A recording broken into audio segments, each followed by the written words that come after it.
So you're supporting Kamala Harris in this election, I understand. Yes. Well, good for you.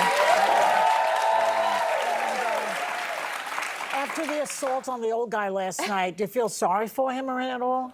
You know what? I feel sorry that I didn't get a chance to watch it. I was actually performing at Barclays and felt a little irresponsible to have 14 people's undivided attention on something that they really should have been focusing on, which was the debate. I mean, it's been a lot of talk this morning, huh?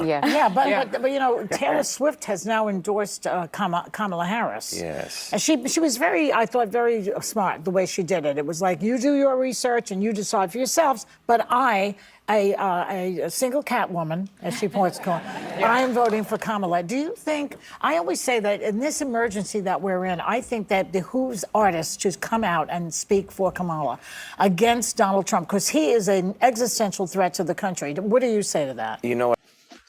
Hello, family. Welcome back to another episode of Journey to Harmony. I'm your host, Richard Harmon. Today, I want to come to you and talk to you about a recent visit Usher had on The View.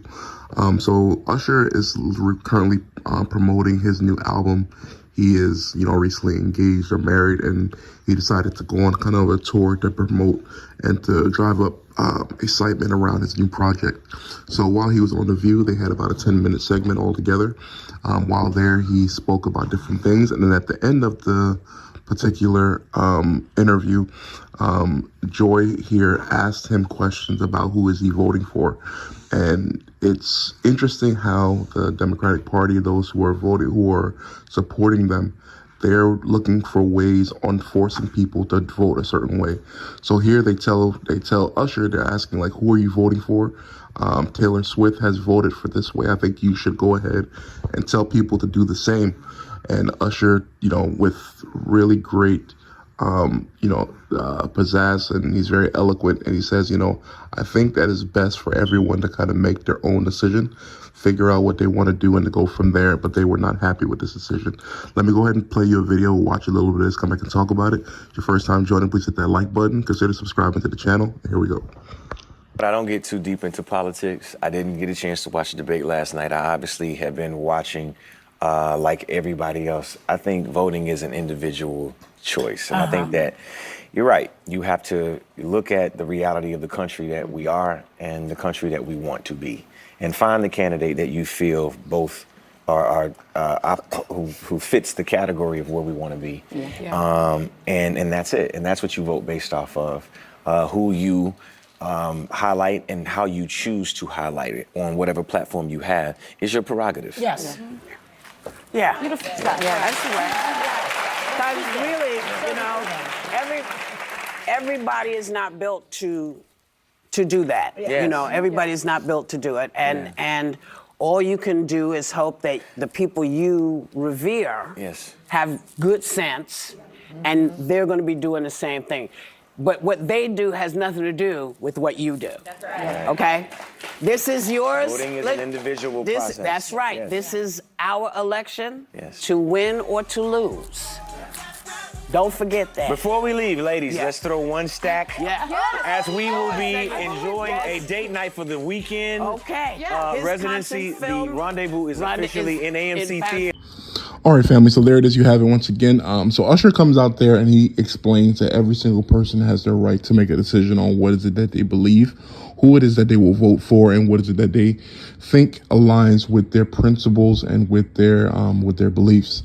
Immediately after that, Whoopi Goldberg looks to the crowd and basically tells them that you should not listen to him. You have a responsibility to vote for Kamala Harris, and that everyone cannot be basically like Lady Gaga. Usher, realizing about the humiliation in real time, changes the subject, and he basically goes back to promoting his album. This is a serious issue right now, and for those who are on these particular spaces, you can see right there that people are not really interested in having you think for yourself. They want you to do what you're told for the most part. And it's so funny because, this is the same way that slave owners acted and behaved in the early 1700s to 1800s, where the slaves were not given an option to decide for themselves. They were told what to do. They were they were purposed to be kept illiterate so they wouldn't know the truth about what were the options. The whole Juneteenth celebration is a reminder that those who are in charge will do everything they can, even when they're legally required to let you go free. 2 years after being set free by Abraham Lincoln, they were still in slavery. It took the U.S. Army to go down to Texas to be able to release the African Americans at that time. And so in the same way right now, do we see this with the Democratic Party? You know, someone comes on and they say, you make sure you vote for yourself, know exactly who you're looking to have in place and to represent you. And then you're basically told that you aren't smart enough to do so.